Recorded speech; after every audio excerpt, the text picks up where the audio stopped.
Sa lahat po ng mga nagsuporta sa aming channel, thank you. Kaayo sa inyo ha.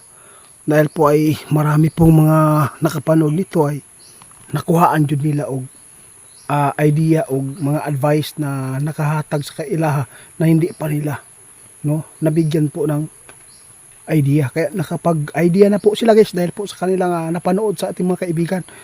Ngayon nandito tayo. Gusto kong itanong sa ating kaibigan na Dwinding Linyo. Kasi hindi pa lumating po yung mga kaibigan po natin sa tatay, yung mag-ama. Tungkol po ito sa mga nagpaabot sa atin. Itanong natin, kasi po, meron po silang nakita sa social media na yung Mindanao ay ibinibinta na po daw ng mga Duterte. Kaya subukan po natin guys, kaibigan, dinyo. Oo, wala pa si Conner, wala pa si yung mag-ama dito. Meron lang po akong gusto nga ipatanong at gusto ko nga pwede po bang na hangyon ka na pwede po ba ninyong tingnan kung totoo po ba yung nag-viral ngayon na sinasabi nila na pinasahan tayo ng link, kasi po mula nang nakita po yung picture nila ni Sara Duterte at ni yung China na presidente. Marami po nga nagsasabi kaibigan na pwede po bang maitanong sa inyo kung totoo po ba itong balita na ito ay nabinta na po ba yung Mindanao sa China. Oo, yun po. Kasi po, dahil po, mula nang si Duterte po daw nakaupo, yung mga Chinese pumapasok, negosyo, pogo, dito, mga sugal, di ba? At saka, yung kuryente, napasok na nila. Yung NGCP ay kontrolado nila. Kaya natakot po yung mga tao na baka po sakali man na kung may paglusob, kahit na po daw hindi na gumamit po ng dahas yung China, pwede na po daw sila makapasok dahil po daw sa ginawa po ng mga administrasyon noon daw ni Duterte. Pero ito ay gusto ko lang na masagot po ninyo para may paabot natin. Oo.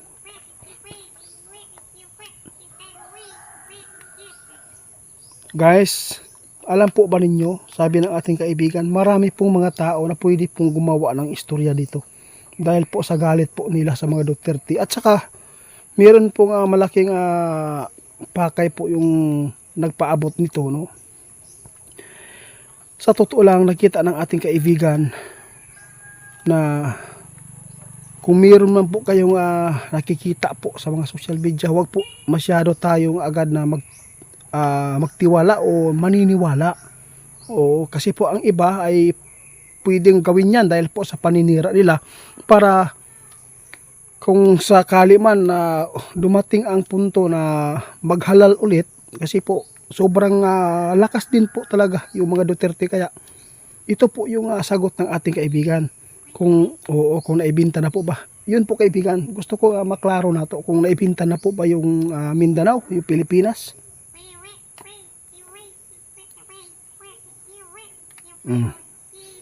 Tama. Oo. Doon lang po daw kayo maniniwala, kung yun po ang lumabas na balita na bininta na po ni Duterte yung Mindanao sa China. Doon lang po kayo maniniwala kung si Duterte at si Sara na ang po magbigay po ng magbigay po ng kung magbigay po ng paalala na nabinta na po nila. Sila lang po talaga. Kung sa iba man po ito na napanood ninyo, wag muna tayong maghusga. Kasi sabi ng ating kaibigan, para hindi lumala yung problema, wag po tayong gumawa ng hindi totoong balita. Ang sa atin lang ngayon, hintayin po natin dahil po si kaibigan nating Dwindly, hindi po nila natingnan po yan, Pwede po bang tingnan po ninyo kaibigan para po ay kung sakali man na mapanood nila ito, magtanong sila ulit sa atin para po ay ipaabot natin kung hindi ko makalimutan. Oo, totoo yan. Malaking bagay po yung katanungan nila. Kasi hindi po basta-basta na maibinta po talaga yung Mindanao. Kung maibinta man, hindi lang Mindanao, kundi pwede yan, pati Pilipinas. Doon ninyo malalaman. Kasi po sinabi ng ating kaibigan, hindi pa na-discovery ng mga nasa taas po ngayon na may mga tungkulin dito sa ating bansa, unti-unti nilang mabibisto pa, no? Pero yung nakita ng ating kaibigan tungkol sa pagbinta, hindi pa, no? Hindi pa totally ito na bininta ba. Basta ang nalaman po ng ating kaibigan nung si ex-president po yung naglingkod dito, maraming nakapasok ng mga Chinese dahil po sa Pogo, no? Yun po, malaking mali po talaga yan, di ba? O hindi po tayo pwede magpaabot na nabinta na po talaga yung Pilipinas o yung Mindanao. Basta hintayin po ninyo kasi hindi yan maitago sa inyo. Dahil po sisingaw at sisingaw yan kasi wala pa naman ng ebidensya. Yung ang nahahawakan lang po talaga ng China ngayon, yung kontrolado po nila yung anong tawag dito? Oo, yung kuryente, no? Ano pa? Oo, yun. NGCP. Alam po natin yan, guys. Lahat po ng mga presidente natin, mayroon pong kamalian at saka mayroon pong may mga nagawa silang mabuti. Kaya mas marami po ang hindi mabuti na nagawa, di ba? Dahil po sa corrupt, no?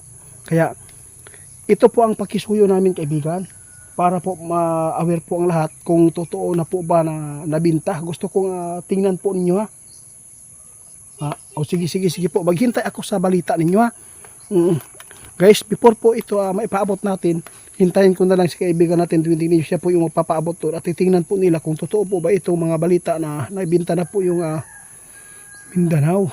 Kahit po ay hindi na gumamit po yung China sa dahas, pwede na silang makapasok dahil po sa kanilang pagbinta, dahil po sa pagbinta daw dito, no? Sa kanila sa China yung Mindanao. Kaya nakakatakot ito kasi po kung sakali, kaibigan, na ibinta yung Mindanao, gusto kong malaman kung anong mangyayari sa amin. Tulad po ng basta kami po mga Pilipino, lalo na mahirap, kawawa kami, di ba? Kung mangyari daw, guys, kung totoo po ito, no, kawawa po talaga tayo. Gawin po tayong tuta, no? Lahat po ng mga sugal dito ilagay. Lahat po ng mga yung mga gawa sa mga demonyo na yung mga babae, no? Diyos nako po, hindi po maganda ito. Ito yung sinasabi po ng ating kaibigan na sinasabi po nila na kapag mangyari po yung Antikristo na dumating na, ibig sabihin yan, malapit na po na tapusin ang mundo natin.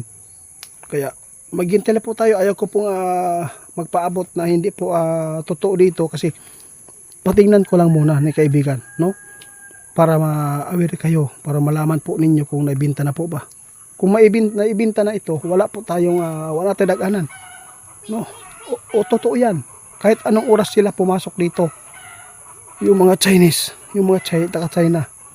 Tapos yung mga kaawa-awa lang po dito, yung mga mahirap na tao na tulad namin, pwede tayong gawing tuta, gawing trabahante, gawing basta yun. Lahat ng ari-arian natin dito, pwede pong yung mga lupa, pwede po nila na makuha na. Wala yung tadag-anan ani. Kung titingnan po natin, guys, mas matapang, mas mga astig pa yung taga-ibang bansa. Yung mga nagdigusyo dito, sila pa ang mas matapang dito. Sila pa yung siga dito kaysa yung mga Pilipinong tao dahil po, no, mayroon silang kakayahan, pera, negosyo.